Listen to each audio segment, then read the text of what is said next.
हरेंद्र मलिक जी, श्री हरेंद्र मलिक जी, श्री हरेंद्र मलिक जी, मानवर सदन व्यवस्थित तो हो। आप चलिए। मानवर आपकी बात रिकॉर्ड में जा रही, श्री हरेंद्र मलिक। मानवर किसान के मामले में जो बात कह रहे हैं, किसान को ना खाद सब्सिडी मिल रही है, जो किसान शहीद हुए थे आंदोलन में उनके परिवारों को आर्थिक सहायता आज तक नहीं दी गई और बजट में उसका कोई प्राविधान भी नहीं है। नौजवान बेरोजगार हैं, 30 लाख पद केंद्र सरकार के खाली पड़े हैं, उन पर नौकरी देने की बात नहीं कर रहे। पढ़ाई महंगी हो चुकी है, मेडिकल की पढ़ाई आज गरीब का बच्चा नहीं कर सकता, इंजीनियरिंग की पढ़ाई गरीब का बच्चा नहीं कर सकता। जितना पढ़ाई की फीस इस राज्य में बढ़ी है, ऐसा लगता है कि गरीब और किसान के बच्चों से किताब को छीनने का काम किया जा रहा है। मान्यवर, जहां तक अभी ये विकास की बात कर रहे हैं, लखनऊ में आदरणीय अखिलेश यादव जी द्वारा निर्मित कैंसर हॉस्पिटल, जिसमें 1000 करोड़ रुपए की लागत लगी, बनकर खड़ा है, उसमें डॉक्टर और उसका व्यवहार भी नहीं है। मानवर, बेरोजगारी बढ़ी है, एमएसपी लागू करने का वादा करके सरकार मुकर गई, एमएसपी लागू नहीं की गई, किसान तबाह और बर्बाद है, नौजवान तबाह और बर्बाद है। हमारी उम्मीद थी कि ये अग्निवीर को 4 साल की बजाय 20 साल 25 साल सर्विस का मौका देंगे, परंतु इस बजट में इन्होंने ऐसा भी नहीं किया। आज किसान, नौजवान, छात्र सब परेशान हैं, चारों तरफ हाहाकार मचा है।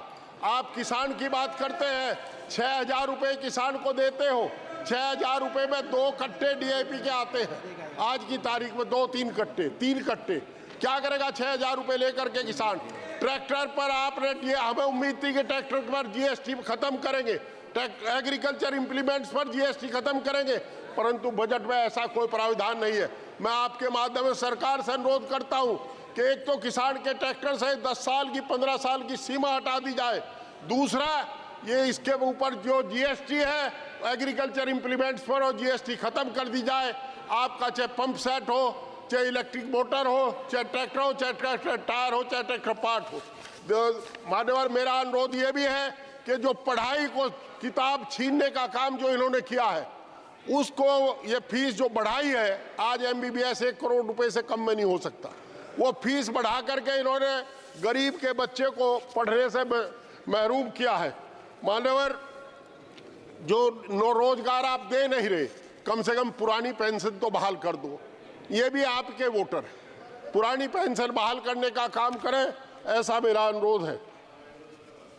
मान्यवर, कैंसर हॉस्पिटल का मैंने जिक्र किया, लखनऊ में 1000 करोड़ रुपए की लागत से बना हुआ कैंसर हॉस्पिटल तैयार खड़ा है। आप उसमें केवल डॉक्टर इसलिए नहीं भेज रहे कि वो आदरणीय अखिलेश यादव जी की सरकार द्वारा निर्मित है। ये कहाँ का इंसाफ है? चारों तरफ विकास के नाम पर, मैं सच कहूं, लूट खसोट के अलावा कुछ है नहीं, केवल लूट खसोट बची है, कहीं विकास नहीं।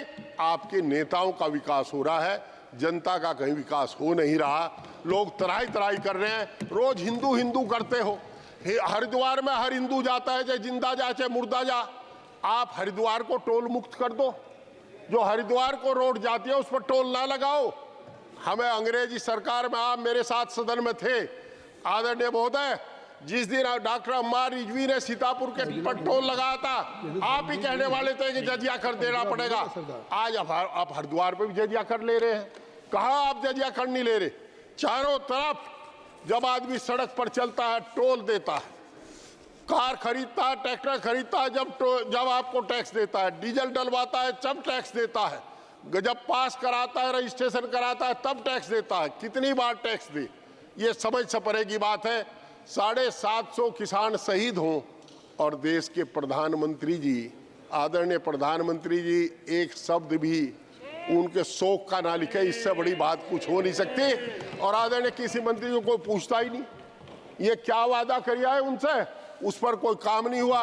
एमएसपी आज तक लागू नहीं हुई। मेरा आपसे अनुरोध है, किसान ही जीडीपी का सबसे बड़ा अंश है। ये इस हिंदुस्तान का पेट पालने का काम किसान करता है। आपने उनके साथ जो व्यवहार कर रहे सिंधु बॉर्डर पर, उसे देख करके कभी जब रात को बैठे तो उस पर सोचना कि इससे शर्मनाक व्यवहार कुछ हो ही नहीं सकता। उस किसान के साथ जिसका बेटा जवान बनकर इस देश की सीमाओं पर खड़ा है, प्रहरी खड़ा है, आज उसके रास्ते में कांटे बिछा दिए गए, कील ठोक दी गई, सीमेंट की दीवार बना दी गई। हिंदुस्तान के इतिहास में पहली बार ड्रोन से 300 आंसू गैस के गोले छोड़े गए और उस अन्नदाता के ऊपर छोड़े गए जिससे वोट लेकर के आप यहां बैठे हो। क्या आपको शर्म नहीं आई? आपको अफसोस नहीं हुआ? अरे कम से कम एक शब्द अफसोस का ही कह दे। माननीय, बहुत बहुत धन्यवाद, आपने मुझे बोलने का मौका दिया। श्री दुरई वाई